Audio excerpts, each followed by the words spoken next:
Hello, everybody. Drew Duncan here. I'm going to be really quick with this one. Obviously, the college football playoff going to be a huge topic of discussion for everybody. Michigan, TCU. Obviously, there was a lot of controversy in that football game, right? But one of the things that I had talked about from about week 6 or 7 on in the college football regular season, from there on in, was J.J. McCarthy and his inability at quarterback. As far as the calls themselves go, the two big ones, right? The overturn on the touchdown. Let's go with that one first. I'm 50-50 on it, but I think in that situation, you just stick with the call on the field. So I think it should stand. But when you look at that play and you look at J.J. McCarthy, one of the things I've talked about is him not being able to lead guys, underthrown footballs, balls hanging in the air. It doesn't happen. There's no controversy if McCarthy gets the football there, and he can't. Then, of course, you look at it, next play, fumble in the red zone. Speaking of which, 3 turnovers, I believe it was in the first half, not to mention 2 of them were interceptions that were returned for touchdowns. So McCarthy's shortcomings as a quarterback were on full display for the CFP, and now hopefully everybody knows what I've been talking about since, again, about week 6 or 7 in the college football season. As far as the targeting call goes, again, I'm 50-50 on it. I do think, ultimately, though, I would have called targeting on that play. I don't think it would have been ejection worthy, but I think I would have called targeting on that play.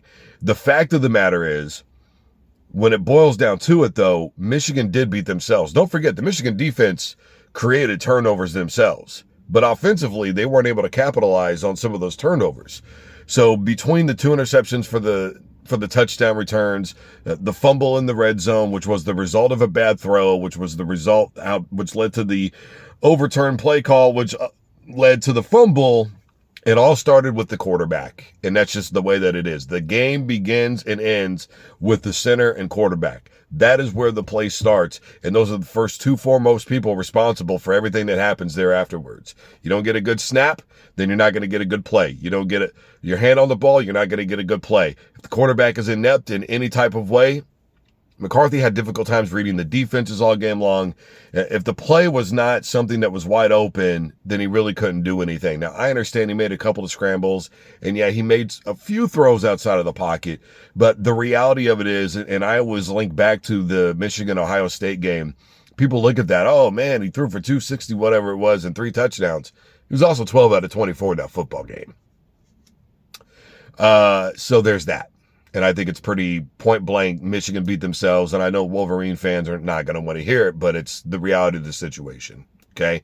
We can't blame the refs for every little thing that happens in football. You have to take some responsibility and understand that if you would have got the job done to begin with, those play calls don't even exist.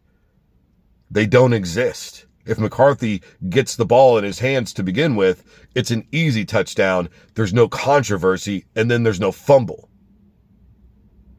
If McCarthy makes 2 really good throws, or on one of them doesn't even throw it at all, there's no interceptions, and there's no interceptions returned for touchdowns. So there's that. As far as Ohio State and Georgia goes, one of the things that I had talked about for weeks, again, leading up to the college football playoff and again, even in the regular season, the team that I believed that had the best chance to beat Georgia in the CFP was Ohio State, specifically for their offensive prowess. 2 things I did cite, though, was their inability, I think, to make plays defensively against Georgia, which we saw for the most part.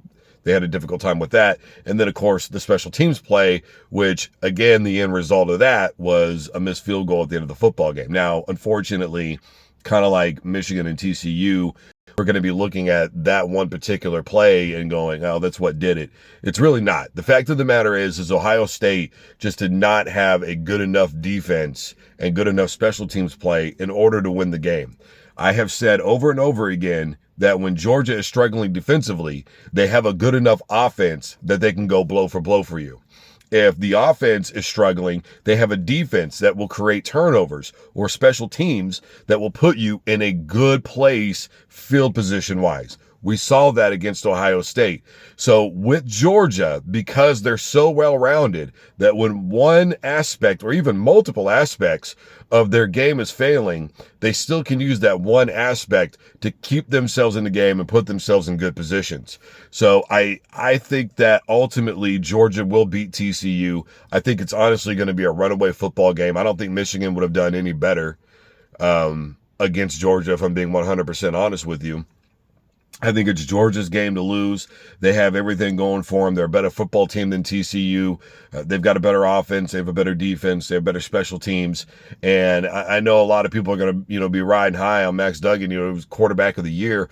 But the fact of the matter is, he had a really good-ish game. But if he plays like that against Georgia, they're going to lose by 50. You cannot turn the football over against the Bulldogs at all. You just can't, especially when you do not have a defense that is really, truly capable of making the big plays on a consistent basis. If they were playing Georgia, even though they had those interceptions the way that they did against McCarthy, if they were playing Georgia, turning the football over the way that they were offensively, they wouldn't be in the football game. I'll tell you that right now. So I like Georgia to win.